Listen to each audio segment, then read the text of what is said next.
నిద్రపోయే ముందు 11 మాటలు శివనామం చెప్పి పడుకోమని చెప్తారు. తెల్లవారి నిద్ర లేచేటప్పుడు మీరు పరమశివ భక్తులైనా సరే, మీ కులదేవత పార్వతీ పరమేశ్వరులైనా సరే, శివ శివ అంటూ లేవడాన్ని శాస్త్రం అంగీకరించదు.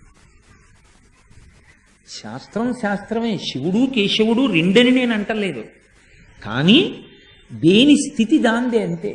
నిద్ర లేచినప్పుడు మొట్టమొదట నోటి వెంట పైకి రావలసినటువంటి మాట ఏదో శాస్త్రమే నిర్ణయం చేసింది. ఇంకా వేరొక మాట ఏదీ నోటి వెంట రాకూడదు. మొట్టమొదట తెలివి రాగానే రావలసిన మాట ఒక్కటే, అది 3 మార్లు పలికి లేవాలి మనసం మించింది. శ్రీహరి శ్రీహరి శ్రీహరి అన్నారు. 3 మాటలు శ్రీహరి అన్న నామం చెప్పి మాత్రమే లేవవలసి ఉంటుంది. అంటే జాగృత ప్రారంభమైంది. నిద్ర లేచాడంటే రక్షణ చెయ్యవలసినటువంటి వాడు శ్రీ మహావిష్ణువే.